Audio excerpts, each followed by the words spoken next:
É isso que a gente quer, né? Paz, amizade, todo mundo entendendo as diferenças, todo mundo respeitando uns aos outros, tá? Aqui nós estamos com o doutor Antônio Gugel Neto, ele é psicólogo, vai contextualizar pra gente aí, pra gente tentar ajudar você que acompanha o Balanço Geral, você que é pai, você que é mãe, e mesmo você que é professor, todos nós da sociedade, como entender as diferenças e ensinar a criança a respeitar essa diferença e não praticar bullying contra os coleguinhas. E às vezes até os adultos também praticam bullying. Às vezes o adulto diz, não pode fazer, mas ele faz. Exatamente. Doutor, seja muito bem-vindo. É um prazer receber o senhor aqui no Balanço Geral. Tá? Grato, e eu tenho é um prazer estar aqui. Que o seu conhecimento vai contribuir muito para que a gente possa ajudar as pessoas que estão acompanhando a nossa programação. Muito obrigado pela sua presença. Agradeço o convite, a honra de estar aqui. Primeiro quero parabenizar essa escola por essa iniciativa fantástica realmente desse combate, dessa conscientização contínua do bullying. Você tocou num ponto muito interessante, falando que o adulto também comete o bullying. Muitas vezes esse adulto cresceu também sofrendo esse tipo de agressão e por um senso de justiça, muitas vezes que ele não se dá conta, ele acha que os outros também devem sofrer ou passar por isso. A gente escuta muito aquele discurso torto do eu sobrevivi ao bullying, né? De fato o mundo mudou, as coisas mudaram e isso é um discurso que desconsidera a dor do outro, desconsidera entre outras coisas que hoje em dia o bullying não termina quando eu saio do portão da escola, o bullying continua hoje nas redes sociais, né? Então, às vezes até dentro de casa às mesmo, vezes né? até dentro de casa mesmo, então nós não temos mais essa prerrogativa, por exemplo, de chegar em casa, fechar a porta e estar livre disso, e muitos adultos também cometem esse tipo de agressão, esse tipo de crime, como foi muito bem colocado, mas uma questão que a gente levanta pouco, Augusto, talvez seja a motivação por trás dessa violência. Se a gente parar para pensar, geralmente se repete um ciclo.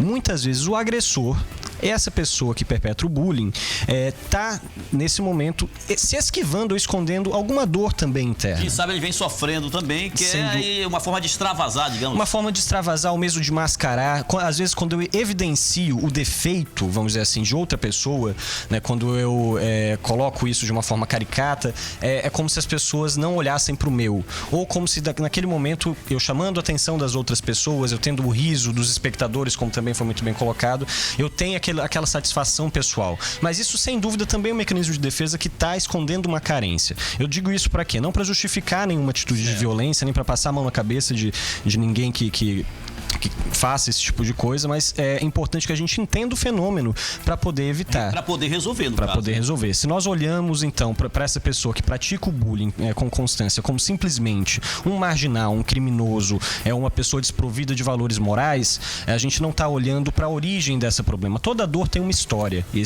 quando a gente não olha para a história dessa dor, dificilmente a gente consegue chegar na cura de fato e quebrar esse ciclo. Então, muitas vezes, o que a gente percebe é que quem comete bullying hoje em dia também já sofreu, né, de alguma forma, ou está sofrendo. As coisas não são tão preto e branco lá desse em jeito. Casa, lá no lar, onde o pai e a mãe são os primeiros professores, o lar é a primeira escola.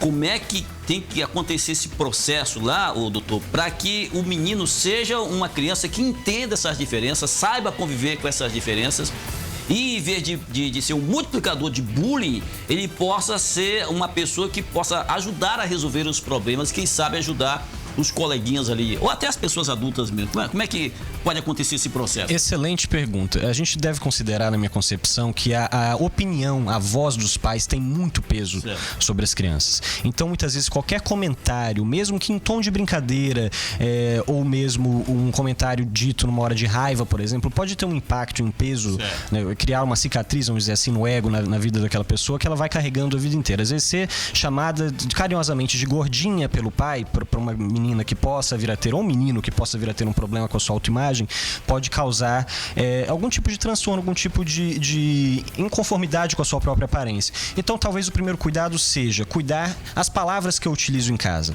as palavras, o tom, a intenção, a intencionalidade que eu deposito nas minhas palavras, e abrir um espaço dentro de casa de confiança, um espaço em que as crianças, né, e os adultos também possam se colocar emocionalmente, dizer o que angustia, dia. Algumas famílias também têm um costume de castrar, vamos dizer assim, o emocional.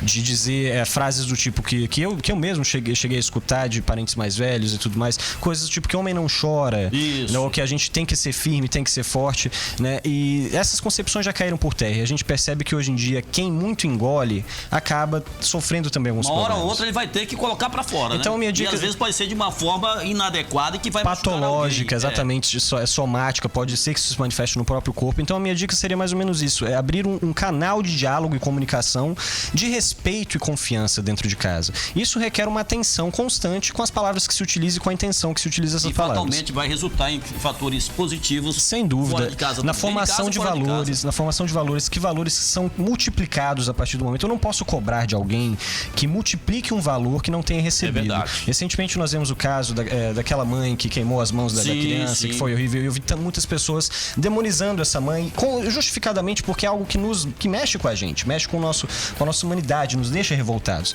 Mas se a gente olhar pra trás, a dor dessa mãe, essa mãe está doente. A gente pode considerar assim. Não é uma atitude normal. Não é uma atitude normal. Essa doença tem uma história.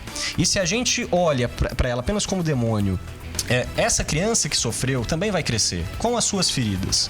E essas feridas vão causar também os seus mecanismos de defesa, as suas formas de lidar com as coisas. Pode ser que essa mesma criança, infelizmente uma fatalidade, venha a cometer também uma agressão, um abuso. Aí no futuro essa mesma criança que agora é vítima inocente vai ser olhada por essa sociedade como um demônio. Então que a gente evite esse olhar polarizado, tá? De o agressor é o mal. Possamos entender melhor as situações no entorno todo. Perfeito. Doutor, muito obrigado. Eu que agradeço a oportunidade mesmo, tá? Seja sempre bem-vindo aí. Sempre que me aqui ao chamar. Balanço Geral, é um prazer ter o seu conosco. Muito obrigado. Até a próxima. Abraço. Ok?